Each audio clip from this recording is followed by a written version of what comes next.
I really don't think there's anyone else that loves beef and broccoli as much as I do, because I'm honestly obsessed with it. Anytime I see it on the menu, there's an unshakable urge to get it at all cost. There's just something about the crisp broccoli, the tender slices of beef, and that savory sauce that coats everything that I just can't stay away from. Now, the best part of beef and broccoli though, is that it's actually super easy to make at home in 30 minutes or less. And it's really affordable too. So if you want to learn how to make it for yourself, do me a favor and make sure you like, comment, share, and save this video.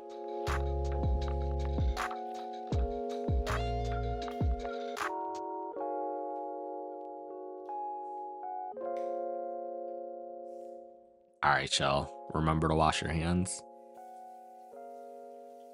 Now the first thing we'll do is cut up a pound of our beef, and today I'm using an eye of round cut because it was on sale. But alternatively, you can use flank steak or any other cut that's on the leaner side. Now, a pro tip here is tossing your cut of beef into the freezer for 30 minutes before you slice so that the beef can firm up slightly, making it easier to cut the beef thin and evenly. And with any beef or steak, it's important to cut it against the grain, as this cuts through the longer muscle fibers, resulting in a more tender piece of meat.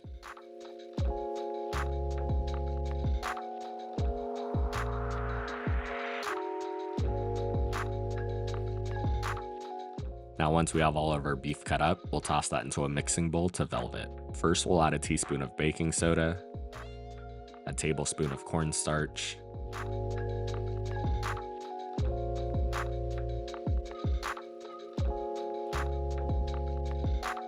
a pinch of MSG, and some salt. To that we'll add a tablespoon each of Shaoxing wine, water, and oil. We'll give that a good mix, making sure that the beef is evenly coated, and we'll let this vibe out in the fridge for 20 to 30 minutes while we prep the rest of our ingredients. Now, velveting is an ancient Chinese cooking technique that is absolutely essential for this recipe, as it helps make the leaner cut of beef more tender. The baking soda helps break down some of the tougher muscle fibers, and the coating of cornstarch helps create a thin protective layer that absorbs and traps more moisture inside the beef to prevent it from drying out. Now once we have all that done, let's move on to our broccoli. I have a large crown that I'll just cut along the stem where the florets naturally branch off, and for some of the larger pieces, I'll just cut them into half or into quarters for more manageable size pieces. And if you like this recipe and you want to learn how to make more of your favorite Asian dishes, make sure you subscribe and turn on your notifications to stay up to date on all my latest posts.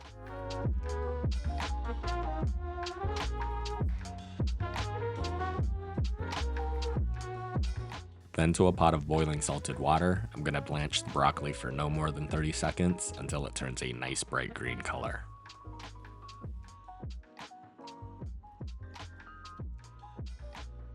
We'll drain the broccoli and rinse with cold tap water to stop the cooking process and to preserve the color and lock in that crisp texture.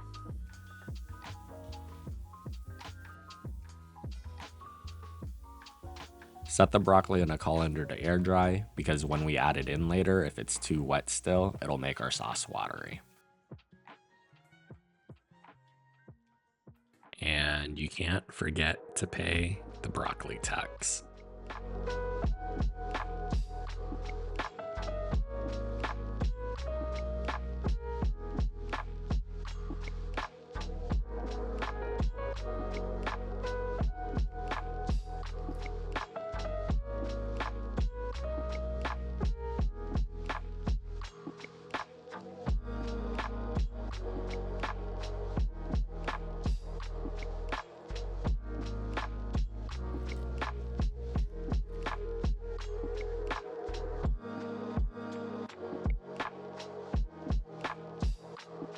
Now we'll set the broccoli to the side and we'll quickly make our sauce.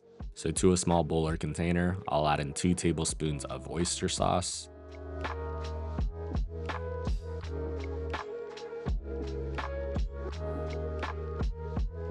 2 tablespoons of soy sauce, and 2 tablespoons of water. To that, we're going to grate in about half a tablespoon of ginger,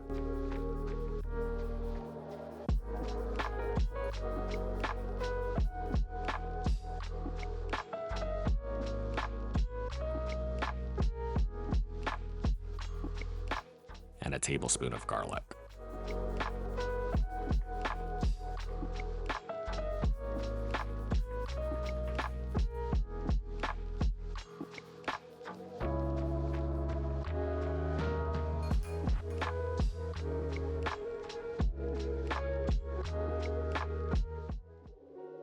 And to balance our sauce out, I'm going to add in a tablespoon of brown sugar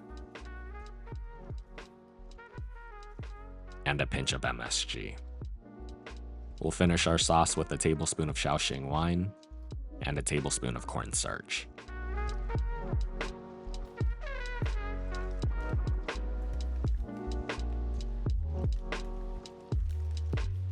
We'll give that a good mix, making sure that the sauce is fully combined. And if you want a darker and deeper color, you can also add in a tablespoon of dark soy sauce here. With that done, it's time to put it all together. Now to a big pan on medium-high heat, I'm going to add in a generous amount of oil to pan fry our beef. We'll add an even layer of beef to the pan, making sure to not overcrowd it, and we'll let it cook for 1 to 2 minutes on each side until it's browned and about 75% cooked through.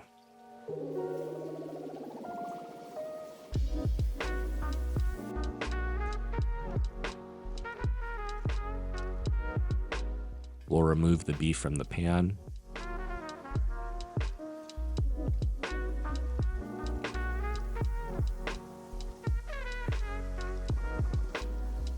Add in our broccoli and stir fry that for another 30 seconds.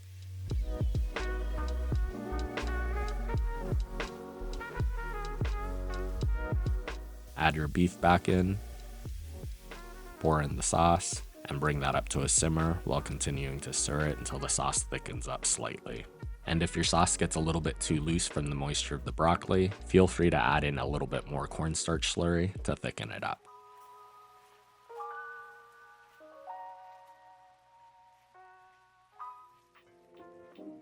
Now right at the very end, we'll add in a splash of sesame oil to give it that extra little shine. And then it's time to plate.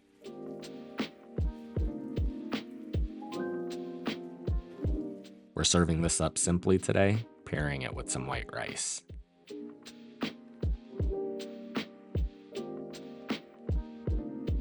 We'll put our beef and broccoli right on top of the rice.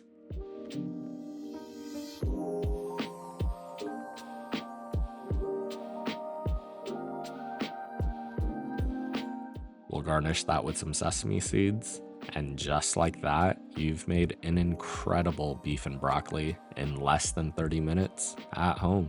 As always, the recipe and measurements are on my blog at feedthepudge.com. And if you've made it this far, let me know in the comment section, what's your favorite kind of takeout? Thanks for watching, and I hope you enjoy.